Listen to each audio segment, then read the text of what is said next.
Yeah, yo, people, welcome back. The Noisy King Boss, and this is gonna be a new game room episode. Might change the name later on, but just wanted to give a quick update on Game Pass. So I've been playing Game Pass. Well, I've played it recently, and I haven't done so in about, I would say, almost a year. And I did so after the Windows 11 update, and I do have to say it feels a lot more responsive. That was one of the complaints I had about Game Pass last year, is that the latency between myself moving something on screen and it actually moving, I could feel the difference, and that kind of pulled me out of the game. It wasn't game breaking, but it was noticeably enough for me not to want to play, for example, a racing game where timing is very important when going around corners. Now, beyond just Game Pass, I wanted to speak about what I think Microsoft needs to do next as a whole, and the fact that Windows 11 was recently announced, and it seems as if Windows 11 is going to have more gamer-centric stuff compared to Windows 10.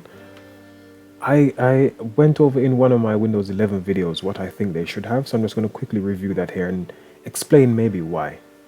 So what Microsoft needs to do moving forward is quite obvious in many cases, right? They just need more games.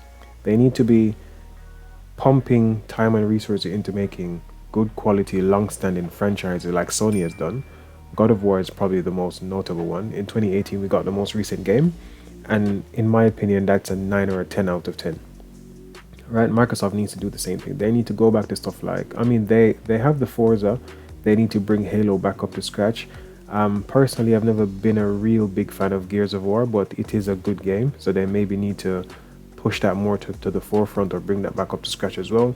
They need stuff like Fable. They need stuff like when they had the first Mass Effect. That was a big game, and that game was amazing. Um, what I think they need to do moving forward with Windows 11. Now, being a PC game originally, I can tell you the gripes I had with Windows, and even now as a Windows user, right? They need to. Maybe it would be a good idea. This is never going to happen, but maybe it would be a good idea to have Windows 10 Home, Windows 10 Professional, Windows 10, whatever versions they normally have. Sorry, Windows 11, and also have Windows 11 Game Edition or Gamer Edition. Um, I think they need to compartmentalize Windows a lot more so people can actually download the sections that they want. Because myself, as a gamer, as a content creator, I don't need all the subsections of Windows. I need the bare minimum, and then I want to be able to download the extras I want into Windows 11. So let's say it comes with the bare bones operating system, the drivers, maybe a file manager, and that's it. I should then be able to go and download the compartment of Windows that actually helps with gaming, the compartment of Windows that actually helps with multimedia stuff, the compartment of Windows if you're an Office user that helps with, I don't know, Office. So that's the OneDrive, that's the Microsoft Edge, that's the Office 365, so on and so forth. Rather than just giving me a whole 20 gigabytes worth of stuff, and now the new specs for Windows 11 is going to be requiring, I think it said 64 gigabytes of SSD storage. Now that's a lot. That's gone up from, I think, Windows 7 was maybe like, Windows 7 was able to fit on a single disk. So that was about 4.7 gigabytes. Whereas now it's a crazy number. 64 gigabytes is just way too much in my opinion. Now that might not be the full size of the operating system. That might be the space it needs for the updates like they've done in Windows 10. But okay, let me digress. Gaming wise, that's what I think they need to do to give us a gamer centric version of Windows 11. Xbox wise, I think they're on a good path. I do love the design of the Xbox Series X. It's very clean, very simple, fits in well with almost any living room set or bedroom set, I would say. And for people like myself who like simplicity, it's a good move, I think.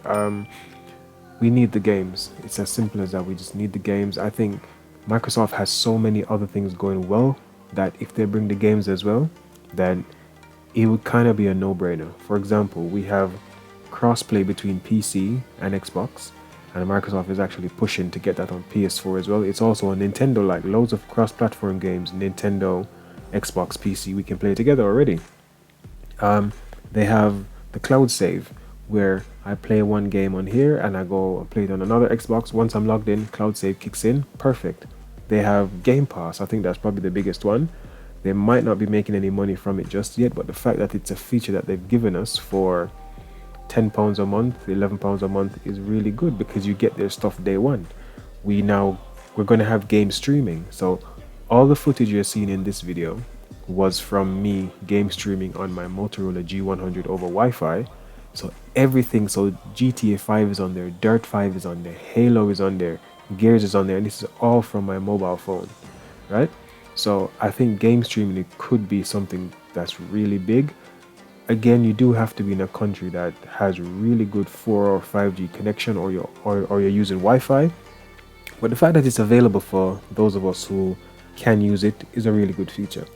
Game streaming is also coming to PC, and I am very interested to see what that looks like, because PCs normally have better better modems than phones, so they normally are able to transfer more data over a laptop compared to a phone, right?